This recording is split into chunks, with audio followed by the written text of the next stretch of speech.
Thank you, Madam Chair. It's a pleasure to serve under your chairmanship today. So I'm going to speak, about some of my experiences. Uzayas, a magistrate for 20 years in Cheshire. My observation about stop and search is that it does have effect, and that I do think very strongly that stop and search needs to be brought back with an absolute zero tolerance.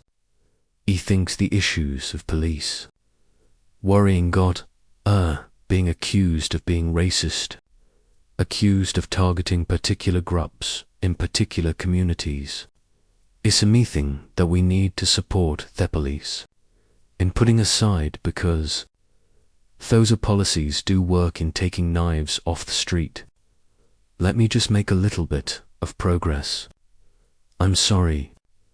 And that point about stop and search as well, is that police and in fact politicians should not congratulate themselves on how many knives are actually found through stop and search. The point is, we should be congratulating ourselves and the police doing their job as to how many knives are not found when stop and is used to its maximum power. Because that is the measure of success. Before we continue, do us a little favor, be subscribing to the channel, because you over 98% of you watching haven't subscribed. It costs you nothing, not even a penny, to join this channel. Have you subscribed? Thanks so much. The ladies' thread in regards to policy search and people are not finding knives. But August 24th there was a 10% success rate in stop and search with the August 25th there was a 25% success rate. Now the difference was that stop and search was data and intelligence, and so the question needs to be, do you want to go forwards, backwards? That is the question. Thank you. Well, my point is that if stop and search is working, then eventually you'll get to the point where enemies are found less often, because of that, and that is the measure of success. But the point is that we, as politicians, to give our courts and our police the powers to have this zero tolerance approach to stop and search. The police need to have the confidence to carry out without fear of criticism. Tompkins turned into full-on classroom theatre, and the professor was a reform MP who used to be a judge, sharp as Arizor and twice as blunt. And boy did Heskell, a Labour MP, live on air about knife crime. Hours ago, during a tense Justice Committee exchange, a female Labour MP rose with the sort of righteous urgency you see when constituencies are on fire with local concerns about youth violence. She painted a picture many people recognize: terrified parents, park benches no one sits on after dark, and headlines about teenagers carrying knives. Her voice carried the weight of constituents frightened for their kids. She asked for sympathy, resources, and policies that protects communities from and then he spoke. A Malaform MP, former magistrate, and ex-judge with 2 decades in that. And he didn't just answer. He delivered a lesson. Data, stop and search, zero tolerance where it works, and a brutal insistence that politicians stop being polite when the public wants reason. Right from the top, the tone was cinematic. The female Labour pawned Parliament. She'd been inundated with messages about stabbings near schools, and she asked ministers for a stratagem that didn't make people feel like victims in their own towns.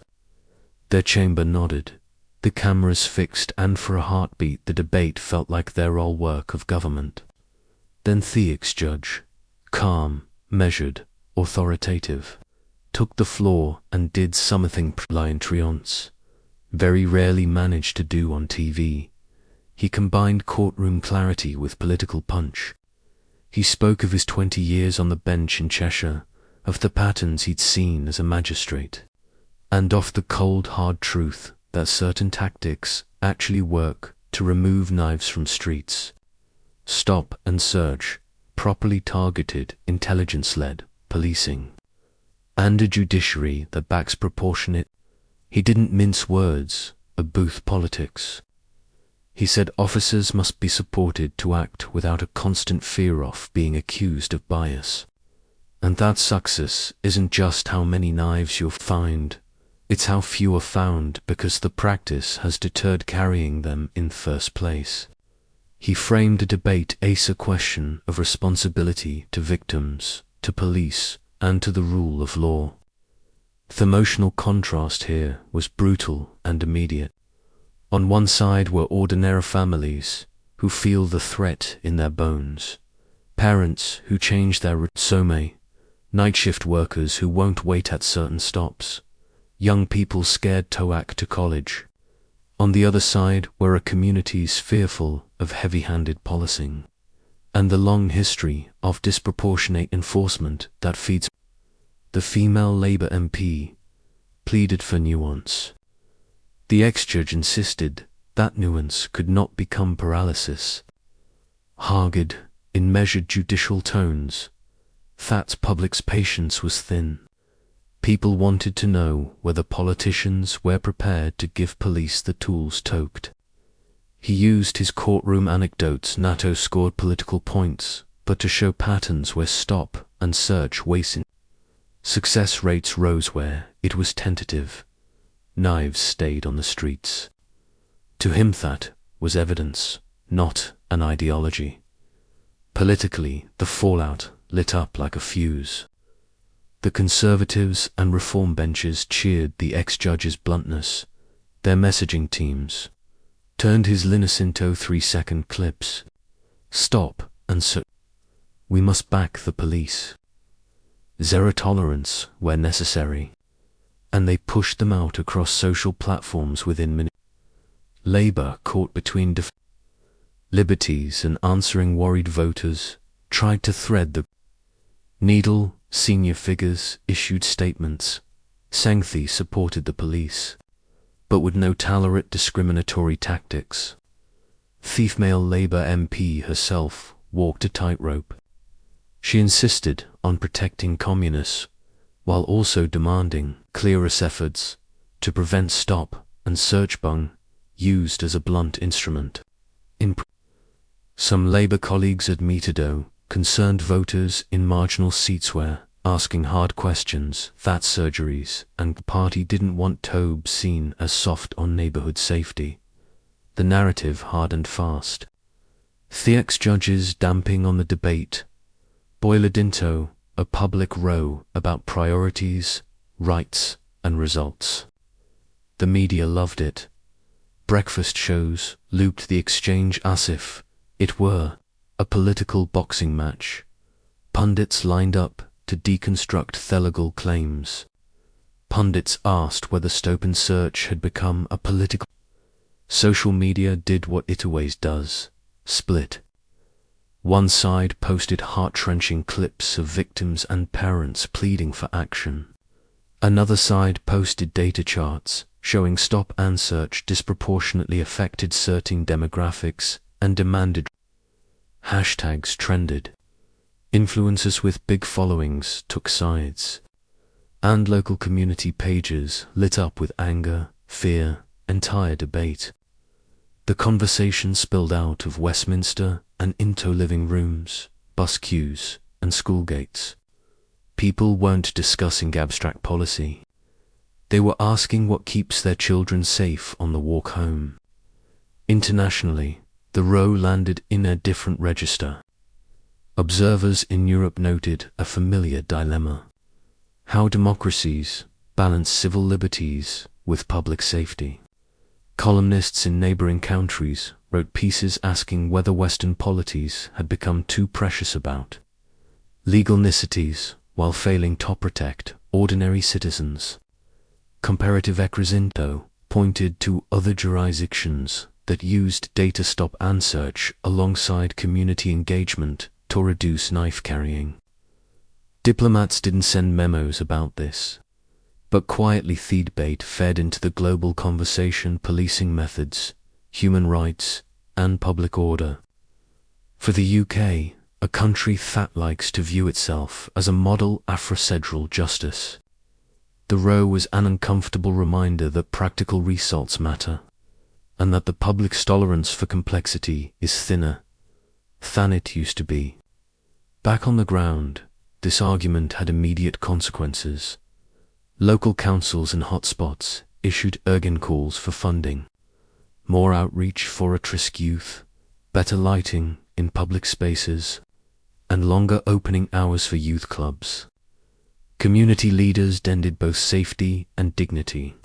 They wanted effective policing that didn't alienate entire neighborhoods. A group of ex-offenders who turned their lives around wrote OPTs, arguing that enforcement alone wasn't enough.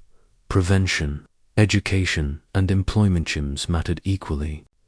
The extra acknowledged that point, but circled back to evidence. Where police had the confidence to act, and where punishments were certain and swift, the deterrent effect was real. He warned of a false comfort in insisting on process at thickest of safety. That didn't play well with everyone. Some civil liberties groups accused him of underestimating damage done when enforcement is. But to many residents watching, his courtroom gravitas felt like the voice of common sense. The emotional center of the debate, the victims, remained raw. Families who had lost loved ones to knife violence appeared on local radio and TV pleading for decisive action. Their stories shifted the scale from policy to human cost. Names, dates, funerals. It's heartbreaking and politically powerful. The ex-judge used these human stories to back his point. When people feel their lives are at risk, they want tangible answers, not lectures on proportionality. That appeal to empathy is a political engine.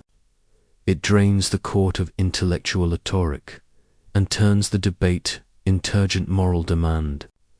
The climax of this dramatic interchange came in a committee hearing, where the ex-judge with judicial cadence delivered a stark test for policymakers. Do you choose between being loved by advocacy groups or being trusted by the public to keep them safe? He demanded specific commitments, clearer metrics for success, publicly available stop and search performance, independent audits to prevent abuse, and statutory protection for officers acting on. He didn't ask for carte blanche. He asked for structure, transparent thresholds, public reporting, and safeguards against discriminatory application. That combination,